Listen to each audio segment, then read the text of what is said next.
Hey guys, welcome to our video and channels. Welcome to AMG Game and Tech Talk. I'm Balmug. And I'm Epoc. And we talk about game news and tech news.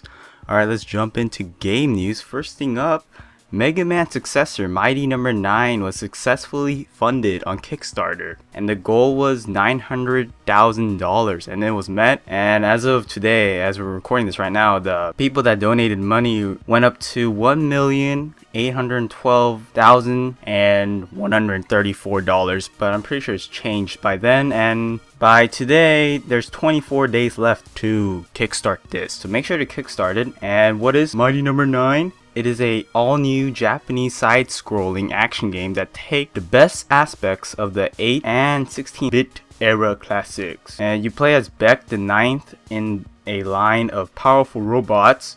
So I'm pretty sure there's like number 1, number 2, and yada yada yada. And the only one not infected by a mysterious computer virus that has caused mechanized creatures to go berserk in the world. I don't know, it seems very similar to Mega Man. Yeah, take that, Capcom. I don't know, what do you feel about this? Because it's not from Capcom, but it's the co-designer of Mega Man that's making this game. Well, I think that, I never really was into Mega Man, but a lot of people are. We're gonna get dislikes now. That's okay. I'm sorry, guys, but it's just that, I will say this though. I recognize Mega Man's, its impact, but I also recognize that even Mega Man fans, most of them aren't really that happy with a lot of the recent games. And to me, I think it's pretty cool that, this is kind of what Kickstarter is really good at. This is kind of what Kickstarter was made for these very cool alternative style projects that actually have a backing and raise the money to actually go ahead with and create these cool new concepts and cool new designs. I think it's pretty funny though how not only does it sound like Mega Man, but when you actually go onto the Kickstarter page, the style of the logo, the style of the character, they're all very reminiscent of Mega Man. Also, I like that it's the project is by, it's not Capcom, no, it's Concepts. Yep. It's an indie development. Yeah, I think they're very, very slightly, very subtly kind of linking themselves to a Capcom, to Mega Man, but also showing that they're creating something that's going to go in a new direction. And I'm pretty, I like it. I mean, I don't know if I'll play it, but it's really cool that this is going to be an option and there's going to be a game coming out. I mean, when you look at the Kickstarter goals, it's been barely, 7 days has passed barely, and it's already smashed. It's skyrocketing. Yeah, it's already.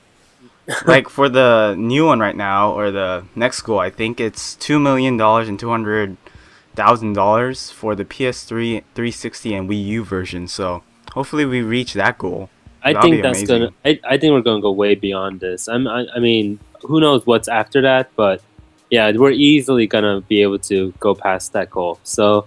I think it's pretty cool. I like it, and I'm all for it. I mean, hey, pump some new blood into the side scroller, because it's been a pretty stagnant genre, I would say. I mean, when you think about the best side scrollers, you really think about the 80s, the 90s. So, hey, it's a cool new thing they're trying to do, and I'm all for it. Capcom said that there wasn't anyone that wanted a Mega Man game, but guess what? It's actually happening. Well, it's not Mega Man, but it's sort of like a Mega Man game. Mega Man in all but name, basically. Yeah. I think it shows that people just don't want a Mega Man game from Capcom. Is what I think that shows. I can see what's gonna happen now. Capcom is gonna see this is going on, and they're gonna try to make their own. Like, we're making Mega Man Legends 3 that we cancels, but we saw the fan that wanted Mega Man, so we're gonna remake it. And I'm pretty sure there will be people that are gonna buy the Mega Man game. This is all hypothetical, but I really hope that no one buys it to show that they screwed up big time. Well, I think they've already that ship has sailed. They've kind of damaged their reputation so badly, Capcom, with the way they've handled Mega Man, that I just don't see them being able to recapture that audience fully back again. Well, now Mighty Number 9 is going to take on the throne. I can see that happening. Yeah. Alright, cool. Let's move on to the second one. Pokemon fans rejoice. On Pokemon Direct, it was revealed that players of X and Y could choose either Fennekin, Chespin, or Qwer-ky. I'm pretty sure I butchered most of these names because Pokemon names are kind of hard to pronounce. Okay, moving on. And you can also choose from one of the original starters, Bulbasaur, Charmander, and Squirtle. That's pretty cool. They're bringing back the original starters, and you can also choose from the new starters in X and Y. So yeah, that's amazing. I don't know. I know that you're not a big Pokemon fan, but hey, just like everyone else, when I was a little kid, I played. I think I played Pokemon Red. I had Charmander. you know nothing of Pokemon. I don't.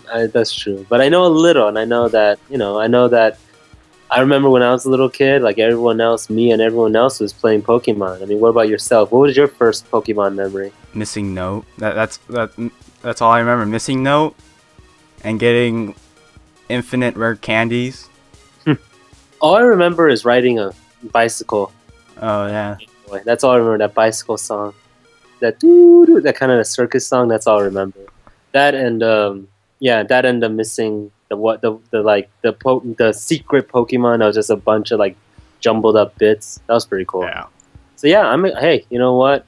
I mean, Pokemon's still going strong. It's pretty cool to bring out these retro characters. Maybe I'll play it. Maybe we'll bring back some of the guys who stopped playing a long time ago. Maybe they'll bring us back. You never know. So you're gonna get I'm pretty sure you're not gonna get 3DS because that's kind of up there in price. Maybe a 2DS for you. Oh yeah. No, I probably won't. I was just saying that to sound nice. No, I'm joking. No, I'll play it on your 3DS. No. Okay. No. How dare you? All right. And also they in the Pokemon Direct they also talked about Pokemon Bank and Pokemon Transfer. I think that's what it's called, Pokemon Transporter or something. I don't know.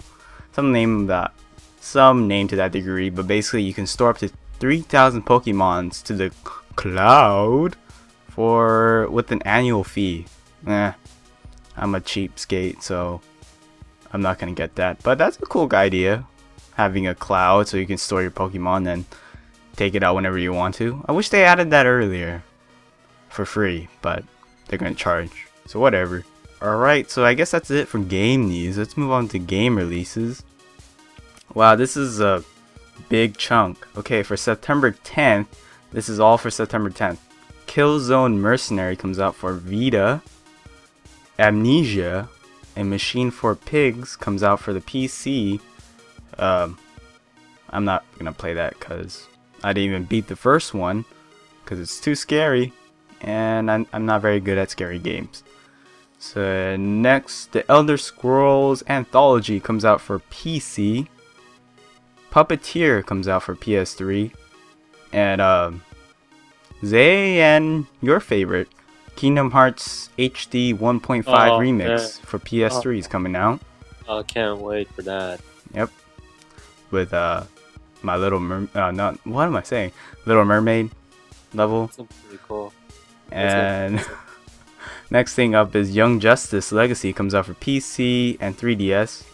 Oh, and I stopped watching Young Justice because I don't know. To me, it seemed like it was getting way too involved with romance. So I'm like, oh, this is terrible. But that's pretty cool.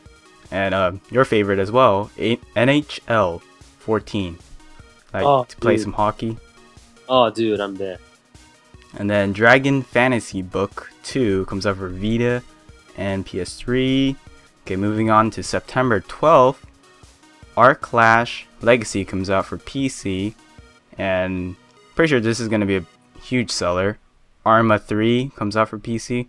Pretty sure there's going to be some cool mods. Maybe a new DayZ mod. That'd be pretty cool. Next up is September 13th. Legend of Dungeon comes out for PC. Empire Total War Gold Edition for the Mac, so I'm pretty sure you can play it if you want. Epoch. Cool. Finally, a Mac game actually worth being interested in. And also the King of Fighters 13? Yeah, 13 Steam Edition comes out for PC. And Volgar the Viking comes out for PC. So that's it for game releases for North America. So make sure to check it out if you don't live in North America, because I'm pretty sure it's all different. Alright, moving it on to tech news. Here's Epoch. Alright, thanks Balmug. So for tech news, a couple interesting stories today. First off, so as we all know, a couple days ago, Nokia, to the surprise of no one, was finally bought out by Microsoft for $7.2 billion. When this happened, it's not a joke. I don't know why they chose the name. I guess because they thought they were being funny. But a new company in Singapore called Nokia was just founded. And its expressed purpose is to hire as many former Nokia employees as possible and start making smartphones using the Android operating system. I get it. I get the play on words. Yeah, Nokia. New Kia. I get They it. should have called it Yes Kia. Yeah. Yeah. I'm pretty sure the Korean car company That's true. will approve of that. Yeah, that's true. But it's interesting how the so Nokia was formed in Singapore, and its founder is a man named Thomas Ziliakis, who's a former Nokia employee. Apparently, he left in 1993, but apparently he was always very dissatisfied with Nokia kind of aligning itself with Microsoft and making Microsoft-only phones. So he thinks that Nokia's success lies in changing its methods and making Android phones, which is why Nokia is going to make phones for Android. I don't know. I think even if they had gone to Android, would it really have changed? I think in a world, especially in the smartphone world, there's Apple, there's Samsung, and then there's everyone else. Basically, HTC One, that's doing pretty well. It is doing pretty well, but when you look at Android-based phones, Samsung, just when it comes to sales, Samsung is just dominating. And I think that Nokia kind of had an interesting idea in that not only were they gonna work with Microsoft, but they were gonna try to kind of corner that Microsoft operating system, mobile operating system market. But the thing is, people aren't really buying. I personally do not know anyone who has a Microsoft, Microsoft smartphone. Windows 8. Windows 8. Yeah, I'm sure. Windows 8. See, that's the thing. What is up with Microsoft? It just seems like they went a little bit crazy, and they're not really doing that well.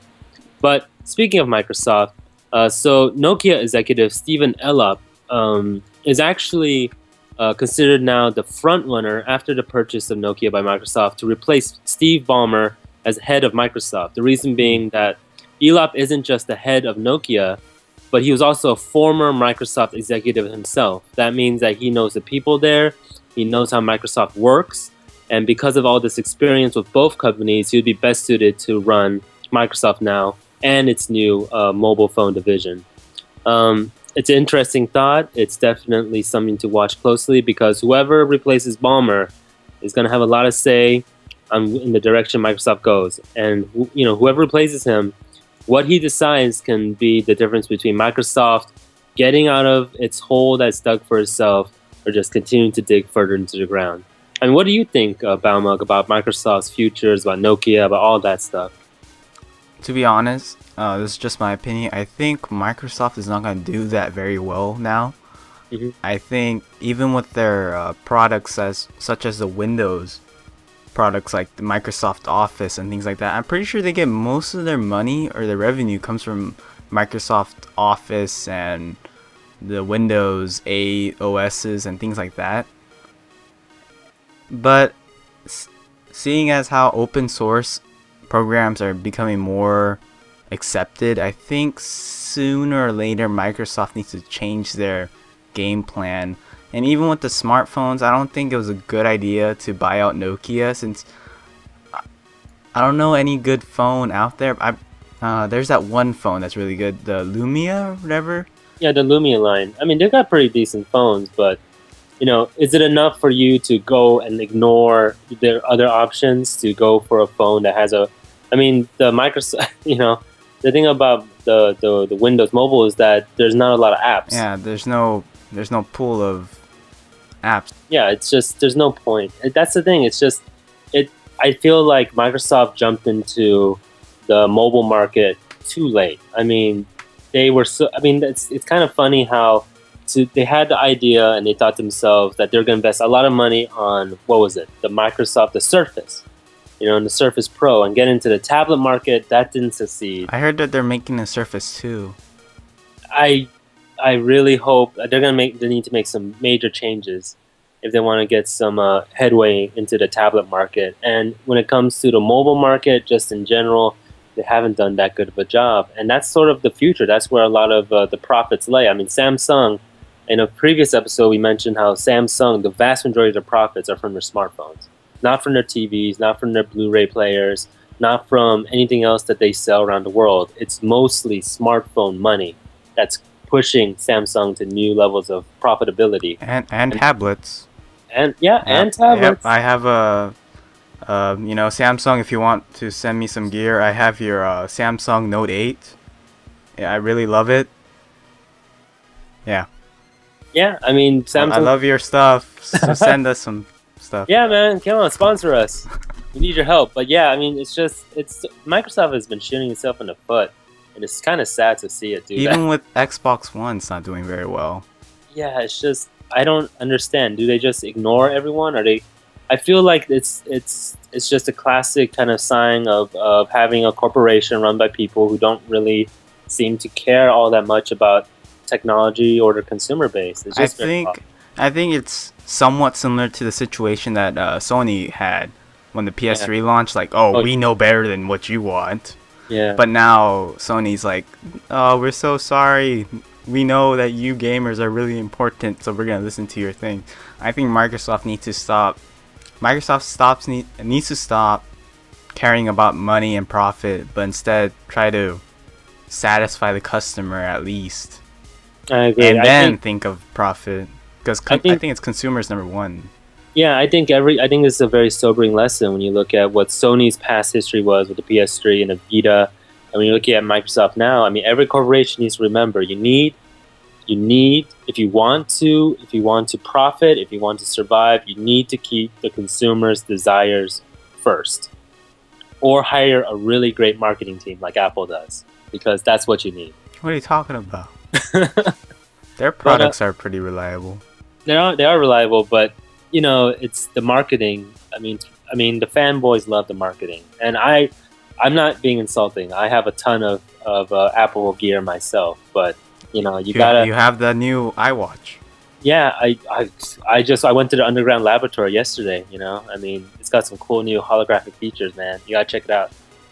And I believe that's it. All right. That was some interesting stuff today. We've went over time, but I'm pretty sure I can narrow it down somehow. Thanks for watching. Thanks for watching, guys. Peace. Love you. Peace. Make sure to check out all our videos, especially Epoc's video with Evening with Troy Baker. Some wonderful singing. That man has a very wonderful voice. All right. Peace. Bye, guys.